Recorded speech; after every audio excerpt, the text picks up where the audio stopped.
Halo, nama saya Reva Direja.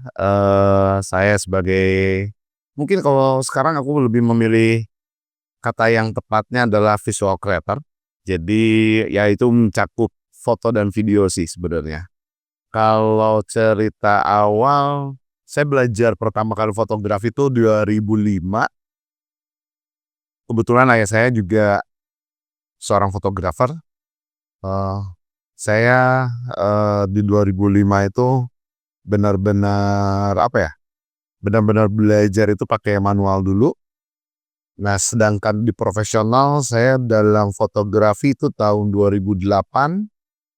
Di tahun 2008 itu sebagai, awal karirnya itu sebenarnya jadi, fotografer jurnalistik, karena kebetulan saya kuliahnya juga di, jurnalistik ya. Terus tapi memang sampingannya saat itu saya ngambil kayak beberapa project kayak, foto produk dan apa ya, dan wedding sih waktu itu ya. Nah sampai 2013 sudah merambah ke event dan produknya masih, terus ke event, terus masuk ke 2016 mulai masuk. Sebenarnya di 2011 udah masuk ke produk sama fashion sih sebenarnya. Cuman tahun 2015 tuh sempat jadi foto stage dulu, tapi, fashion masih masih, seling-selingan lah.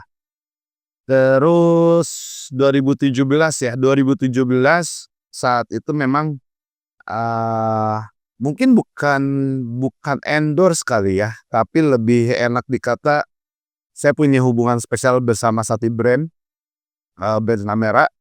Waktu itu, saya selalu di-support sama, Fujifilm ya waktu itu, dan di titik itu pula sebenarnya saya mulai merambah ke video sih.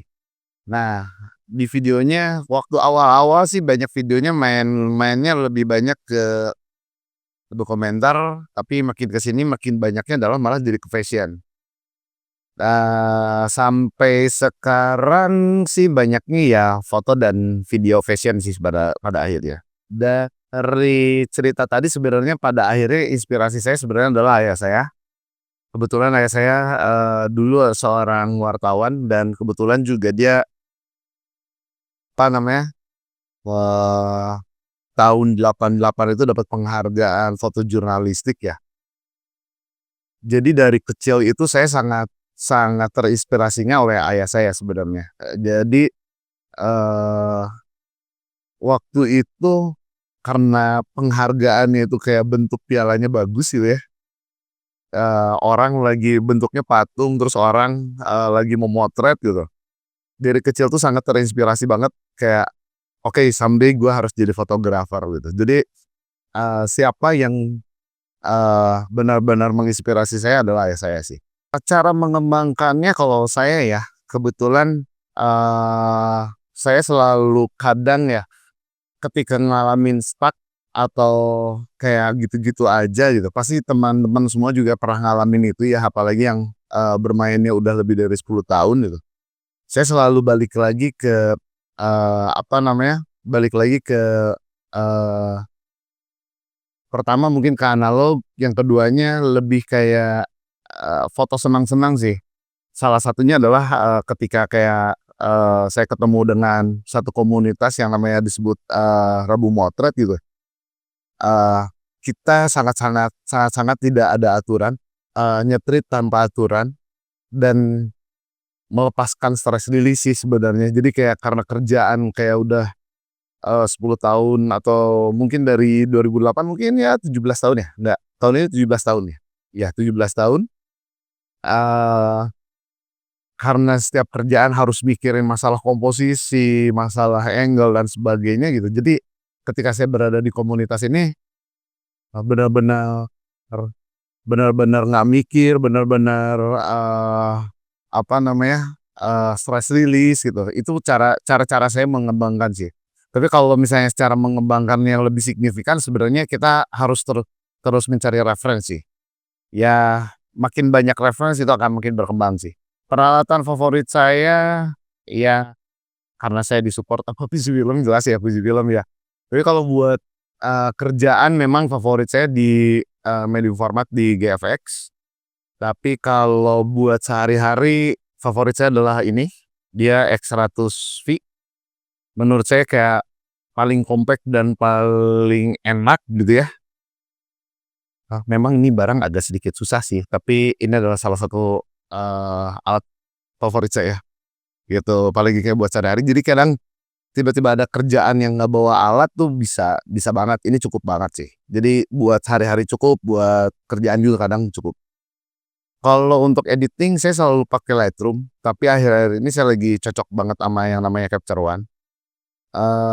Editing saya, karena memang tidak dibutuhkan, jadi ini mungkin sebuah kebiasaan ya untuk saya gitu, karena dari dulu saya dididik oleh, lingkungan yang, foto tuh harus langsung jadi tanpa editing gitu ya. Jadi kebiasaannya contoh misalnya si modelnya dia ada, luka atau jerawat gitu. Jadi saya selalu selalu di awal dulu gitu, maksudnya kayak benerin pakai pakai secara make up dan sebagainya, lebih konvensional sih sebenarnya. Sisanya kalau yang nggak bener-bener nggak sanggup baru pakai editing. Ya tekniknya ya paling ya nggak banyak sih, karena memang, apalagi kalau saya kebetulan pakai Fujifilm gitu ya. Wah, dari twin color udah enak, terus kayak sesuai dengan apa yang aku mau gitu. Jadi memang kayak secara editing juga nggak begitu banyak sih. Jadi paling paling koreksi-koreksi sedikit aja sih, gitu. Jadi kayak kalau misalnya ditanya teknik favorit, ya so-so sih, nggak ada yang spesial sih. Kalau masalah pencahayaan ya, saya sebenarnya di akhir-akhir ini ya, 5 tahun terakhir ini saya lebih suka, mainin mainin lampu ya. Jadi artinya saya lebih banyak bekerja di studio. Jadi memang pada akhirnya ya, saya kalau secara teknik saya lebih suka mainin warna pakai RGB, terus apa ya, paling ya feel ama main light doang sih. Biasanya kayak cuman standar gitu, cuman dimaininnya di background atau kadang suka dianeh-anehinnya di background sih sebenarnya. Tapi kalau di outdoor, kebetulan udah lama banget saya nggak pernah ada pemotretan outdoor gitu. Bahkan kayak akhirnya outdoor pun saya suka bawa flash sendiri gitu. Jadinya kayak buat mainin mainin flash, jadi tetap harus ada artificial light-nya harus dibawa sih sebenarnya, kalau aku sekarang kayak gitu. Tentang masalah komposisi dalam fotografi maupun videografi, oh itu sangat penting, sangat penting. Pada akhirnya, eee, kalau kita tidak berpikir bahwa komposisi itu, bukan hal yang penting gitu ya, menurutku itu sangat salah sih gitu. Jadi komposisi itu sangat penting karena, dia akan me-lead sebuah cerita, me-lead sebuah, komunikasi visual sih. Jadi menurutku itu sangat penting. Apa yang saya kerjakan terakhir sebenarnya ada salah satu brand terkenal kue, ya The Harvest.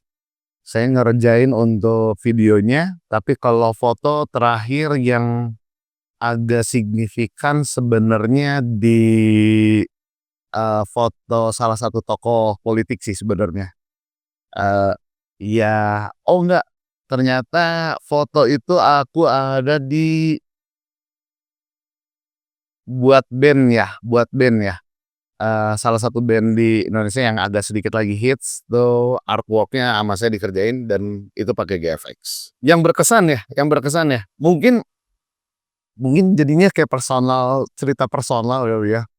Kalau yang paling berkesan tuh sebenarnya di pemotretan yang bersama band ini gitu. Jadi kebetulan band ini punya lagu yang, relate banget sama cerita kehidupan saya, terus sampai ke, tempat pemotretan, terus terjadi sesuatu hal yang kecelakaan, itu di pemotretan ini gitu. Nah waktu itu, nggak cuman masalah, tempat, terus dari cerita si lagunya, terus dari cerita albumnya, itu personal, waktu itu pun juga kejadian si kamera jatuh ke laut sih. Jadi kayak semua package, cerita paling sedihnya ada, senangnya ada tuh ada di situ sih sebenarnya. Kalau menghadapi kritik memang pada akhirnya harus disaring dulu ya gitu. Jadi kalau kritik tuh ada kritik membangun dan ada kritik yang tidak membangun gitu ya. Jadi memang pada akhirnya saya selalu saring dulu kritiknya seperti apa, tapi ya namanya kritik, menurutku itu harus diterima juga ya, karena maksudnya semua orang punya perspektifnya masing-masing sih pada akhirnya. Project impian yang jelas saya pengen banget, bisa dapet project-project, bersama fashion high end ya, kayak tapi full direct dari, Eropanya gitu, dari Perancisnya. Ya mungkin kalau boleh disebut kayak, LV atau, wah, Balenciaga atau apapun itu yang, fashion high end sih. Oke, dalam perkembangan fotografi dan videografi sebenarnya dalam, sekarang sangat berkembang banget ya. Karena, satu sisi gini, kalau kita aku di zaman tahun 2008, 2006 tuh untuk mendapatkan referensi itu sangat susah banget. Saya paling bisa dapet tuh dari photographer.net, DeviantArt, itu pun zaman itu internetnya sungguh-sungguh lamban gitu ya. Terus sekarang tuh sangat mudah banget. Bahkan menurutku nyambung ke masalah sosial media ya gitu. Sekarang tuh perkembangannya ada benar-benar di sosial media sih.